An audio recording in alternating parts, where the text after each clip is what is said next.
The White House. Peter, thanks very much. Let's turn to John Bussey now, associate editor of the Wall Street Journal, with which this channel shares common ownership, and he's also a Fox News contributor. Good afternoon. Hi. Some quotes here. The first one from Bannon, A1A, treasonous. He says, the three senior guys in the campaign thought it was a good idea to meet with foreign government inside Trump Tower in conference room on the 25th floor with no lawyers. Even if you thought that was not treasonous or unpatriotic or bad stuff, and I happen to think it's all of that, you should have called the FBI immediately. Treasonous, he says. Pretty interesting language coming from a man who was a chief advisor to Donald Trump candidate and then subsequent to that Donald Trump president. There's two implications of this material that's coming out now. One is exactly what he said, this comment being one of them, but also what it means for the 2018 midterms.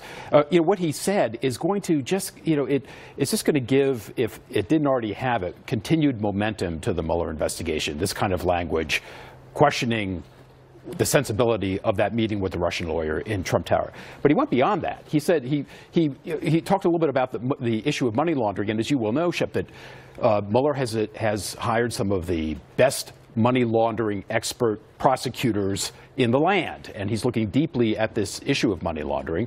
Whether or not this bumps up against the Trump organization, we don't know yet. But Bannon's language in the book, again, which he has not denied. He has not denied this language. This is all about money laundering, he said to Mr. Wolf. The path to, quote, Trump goes right through Paul Manafort, Don Jr., and Jared Kushner. It's as plain as the hair on your face. Now, what does that mean? What is he saying? What is he suggesting there?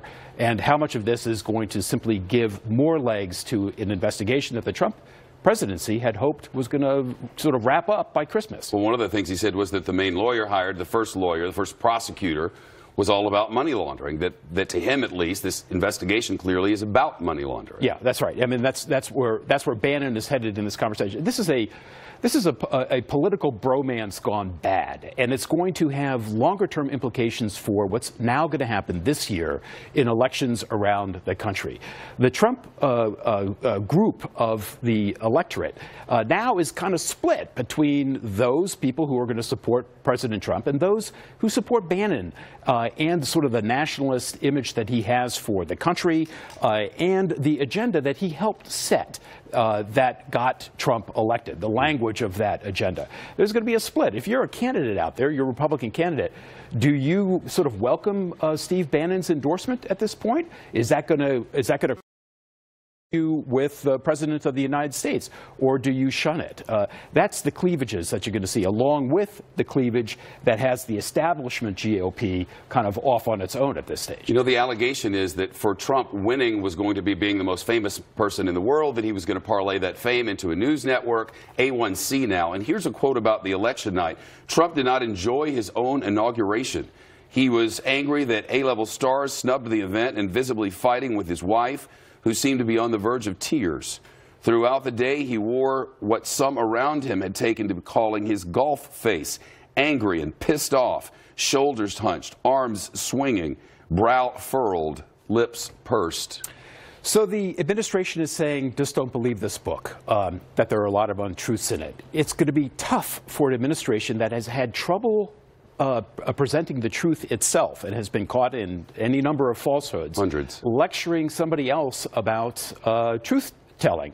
Again, the implications for this politically in the United States are notable and will kind of play out as this year goes on. Jerry Seib has a very good, our correspondent Jerry Seib has a very good video on WSHA.com about this right now, about what are candidates now going to do? How are they going to confront yet another change in the landscape for Republican candidates? There's the matter of leaking inside the White House, and today we hear about this cell phone ban in the West Wing. That's discussed as well. As details of Trump's personal life leaked out, he became obsessed with identifying the leaker. The source of all the gossip may well have been Trump himself. In his calls throughout the day and at night from his bed, he often spoke to people who had no reason to keep his confidences. He was a river of grievances, which recipients of his calls promptly spread to the ever-attentive media. So the desire to control the image of Trump Inc. and the presidency of Donald Trump is But also in this notion of a cease and desist order. If you really want to promote a book, attack the book publicly as President of the United States, the book is out there. People are going to see it. Now it's being made even sort of more pronounced on the political landscape. It's probably not the best way to go about trying to squelch something that's critical of your presidency. Yeah, that's how it appears. Thousands, tens of thousands of pre-sales. Yep. John Bussey from Wall Street Journal, thank you. So President Trump's lawyers firing off letters to try, apparently, to stop this new book from ever hitting the shelves. We'll speak with a Justice Department lawyer about the Trump team's chances